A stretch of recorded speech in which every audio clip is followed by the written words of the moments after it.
listening to the Holy Bible 1-Year Challenge with Master Storyteller Michael Wood, featuring the easy-to-read version and used by permission from Bible League International. Enjoy the show! Hello everyone, welcome to day 184. We're continuing in the book of 2 Kings. How hungry have you ever been? What would you be willing to eat if you were starving? Well, that's what's going on. In the city of Samaria, King Ben-Hadad of Aram is surrounding the city. So no matter how strong your city is, when it's surrounded by the enemy, they just wait and basically starve you out. It was a common siege tactic back in the ancient world and carried on even to the medieval world. People need food and water, and they end up trapped in their own fortress. And so we see people being desperate, even eating their own children. Now, the king is certainly not happy about this, and he's willing to come to Elisha for aid. But Elisha basically says, don't worry about it. God is in control. And of course, nobody can see how they will ever escape, how they will ever get out of this situation. They are completely outnumbered, running out of food fast. There's just no hope. But Elisha just kicks back and watches the Lord work.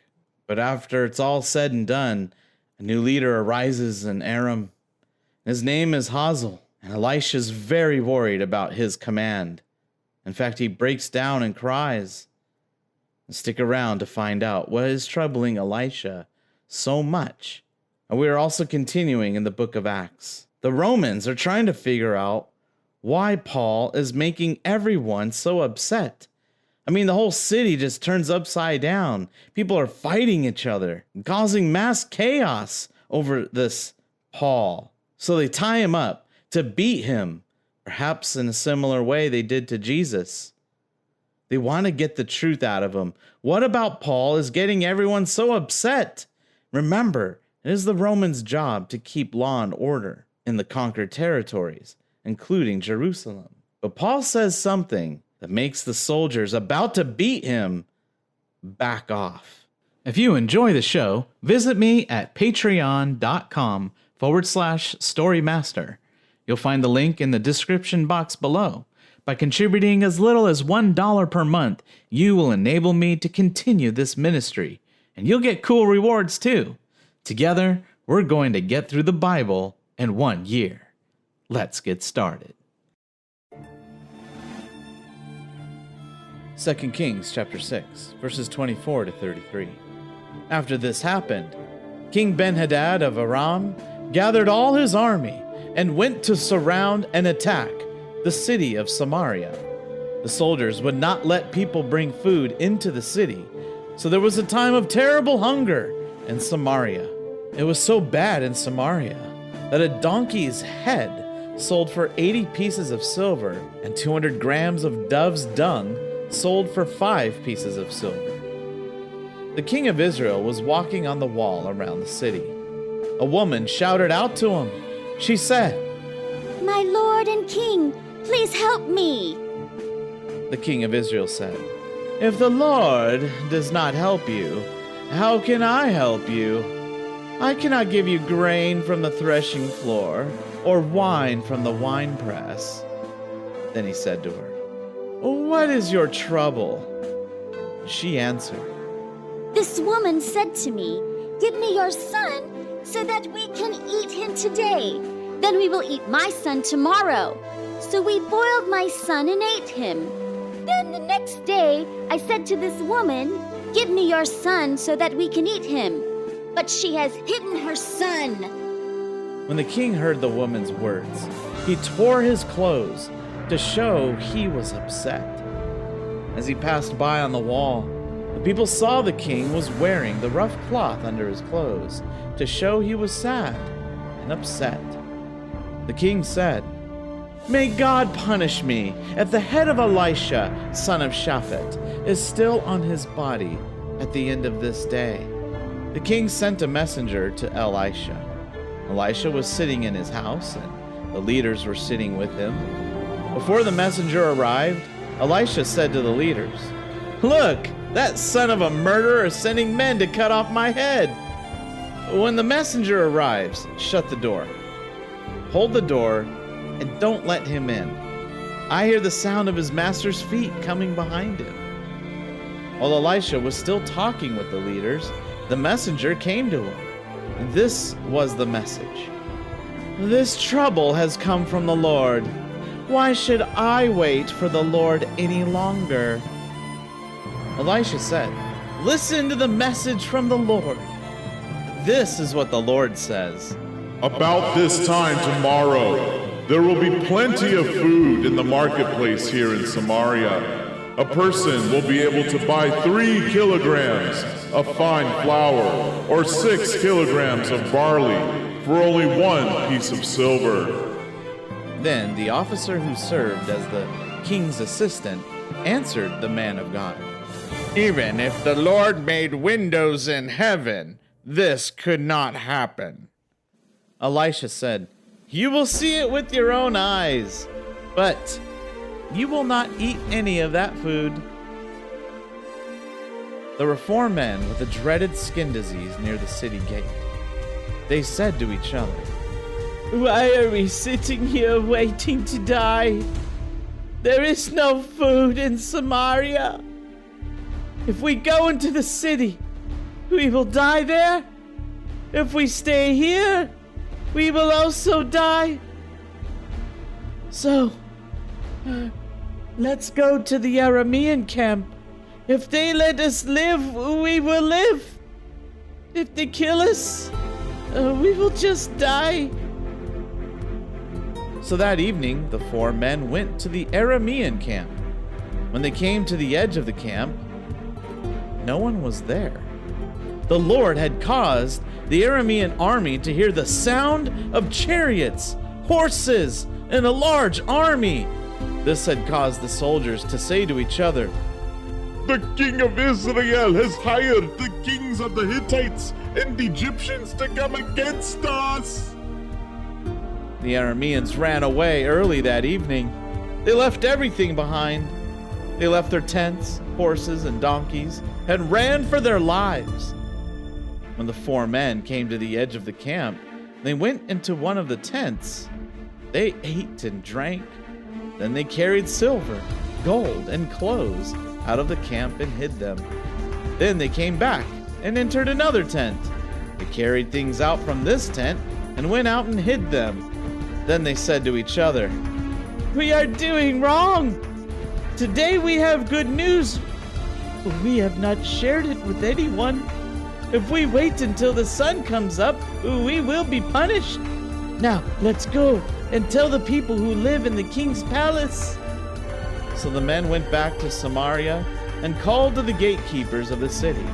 They told them, "We went to the Aramean camp, but we did not hear anyone. No one was there, but the horses and donkeys were still tied up, and the tents were still standing."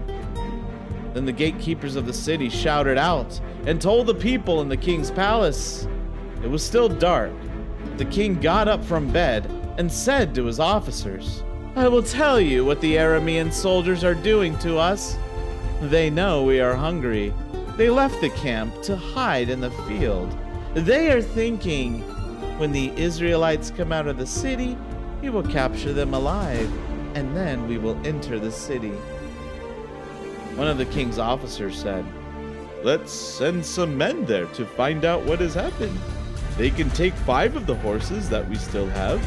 They will soon die here anyway, just like the rest of us Israelites who are still left in the city." So the men took 2 chariots with horses. The king sent these men after the Aramean army. He told them, "Go and see what has happened." The men went after the Aramean army as far as the Jordan River. All along the road there were clothes and weapons. The Arameans had thrown these things down when they hurried away. The messengers went back to Samaria and told the king. Then the people ran out to the Aramean camp and took the valuable things from there. So it happened just as the Lord had said. A person could buy 3 kilograms of fine flour or 6 kilograms of barley for only 1 piece of silver. The king had sent the officer who served as his assistant to control the crowds at the city gate. But as the people rushed out, he was knocked down and trampled to death. So everything happened just as the man of God had said earlier when the king came to Elisha's house. Elisha had said, "A person will be able to buy a basket of fine flour or 2 baskets of barley for only 1 piece of silver in the marketplace of Samaria." But that officer had answered the man of God, "Even if the Lord made windows in heaven, this could not happen." And Elisha had told him, "You will see it with your own eyes, but you will not eat any of that food." And that's what happened. The people knocked him down at the gate, trampled him, and he died. 2 Kings chapter 8, verses 1 through 15.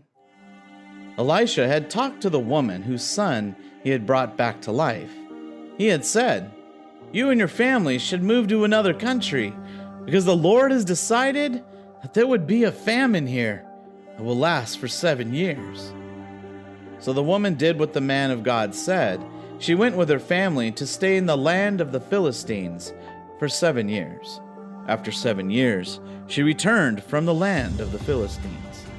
She went to speak with the king to ask him to help her get back her house and land. The king was talking with Gehazi, the servant of the man of God. The king had asked Gehazi to tell him about all the great things Elisha had done. And Gehazi was telling the king about Elisha bringing a boy back to life. As he was speaking, the woman whose son Elisha brought back to life came in to see the king. She wanted to ask him to help her get back her house and land. Gehazi said, "My lord and king, this is the woman I was telling you about, and this is her son. He is the one Elisha brought back to life." The king asked the woman what she wanted, and she told him. Then the king chose an officer to help her. The king said, "Give to the woman all that belongs to her, and give her all the harvest of her land from the day she left the country until now." Elisha went to Damascus. King Ben-Hadad of Aram was sick. Someone told Ben-Hadad, "The man of God has come here." Then King Ben-Hadad said to Hazael, Take a gift and go and meet the man of God. Ask him to ask the Lord if I will get well from my sickness." So Hazael went to meet Elisha. Hazael brought a gift with him. He brought all kinds of good things from Damascus. It took 40 camels to carry everything. Hazael came to Elisha and said, "Your follower, King Ben-Hadad of Aram, sent me to you. He asks if he will get well from his sickness." Then Elisha said to Hazael, "Go and tell Ben-Hadad, you will surely get well." But really, the Lord told me, "He will die." Elisha began to stare at Hazael. He stared at him so long that Hazael began to feel nervous. Then the man of God began to cry. Hazael said, "Sir, why are you crying?" Elisha answered, "I'm crying because I know the bad things you will do to the Israelites. You will burn their strong cities and kill their young men with swords. You will kill their babies and split open their pregnant women." Hazael said, "I am not a powerful man. How can I do these great things?" Elisha answered, The Lord showed me that you will be king over Aram." Then Hazael left Elisha and went to his king. Ben-Hadad said to Hazael, "What did Elisha say to you?" He answered, "Elisha told me that you will live. But the next day, Hazael took a thick cloth and dipped it in water. Then he held it on Ben-Hadad's face until he died. Then Hazael became the new king.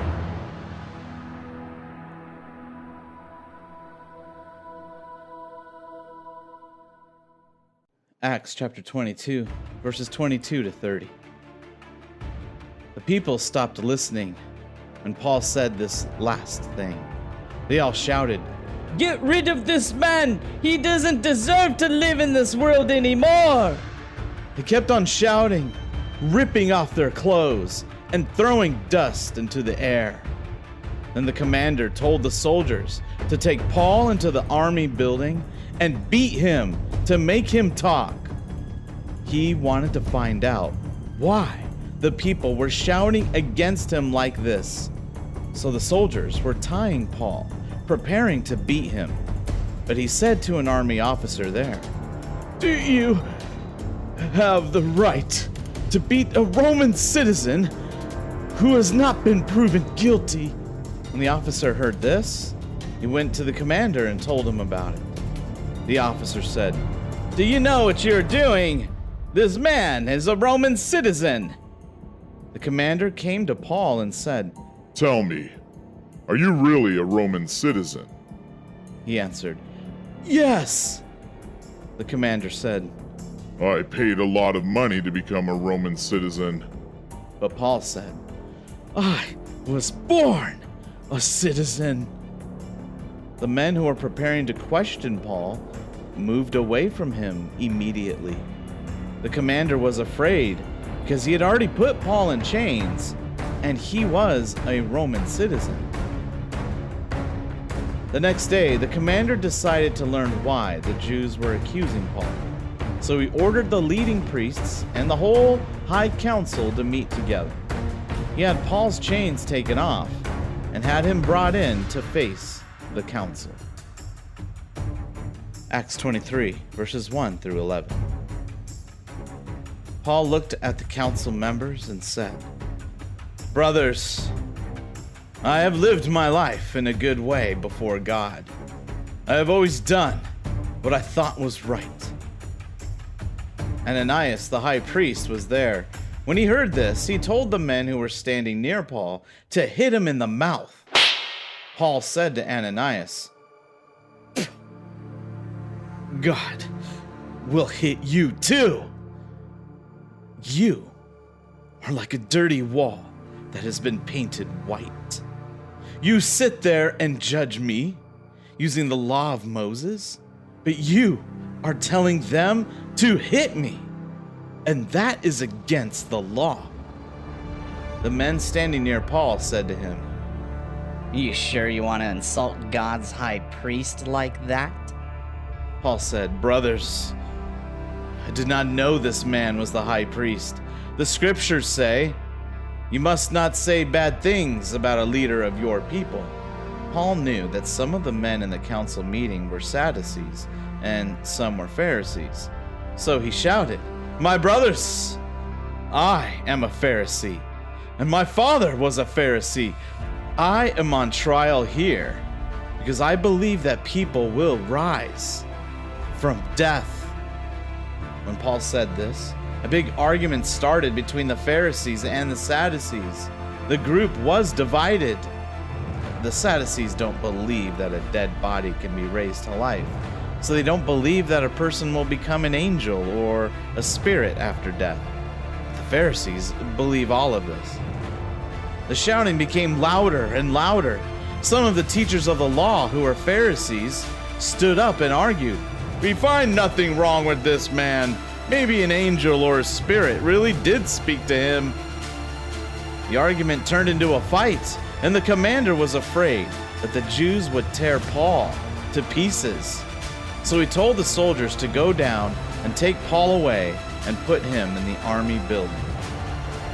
The next night, the Lord Jesus came and stood by Paul. He said, "Be brave. You have told people in Jerusalem about me. You must do the same in Rome.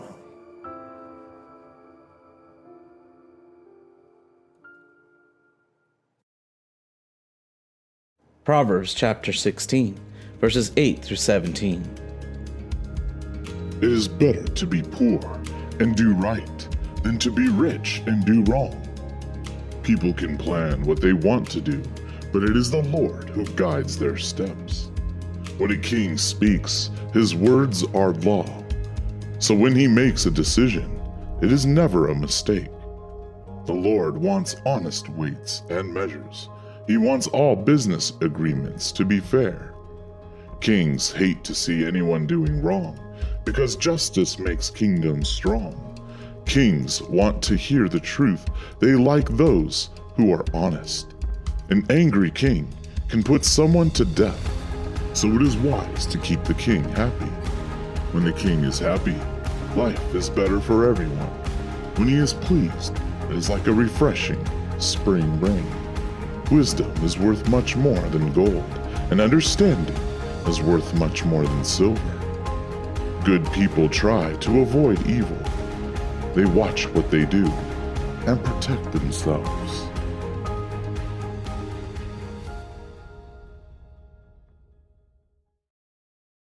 Thank you, everyone. That was day 184.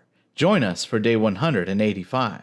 We're continuing in the book of 2 Kings. Jehoram begins his rule as king of Judah, and Elisha tells a prophet to anoint Jehu as the new king over Israel. And then we hear about the terrible fate of Jezebel.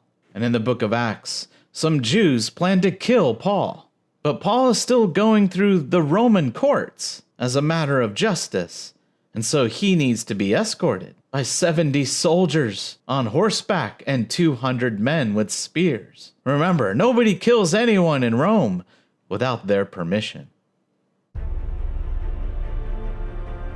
We hope you enjoyed today's verses. Be sure to leave us a positive review and to share this podcast with your friends and family. Please join us for the next episode as we experience the Bible in 1 year.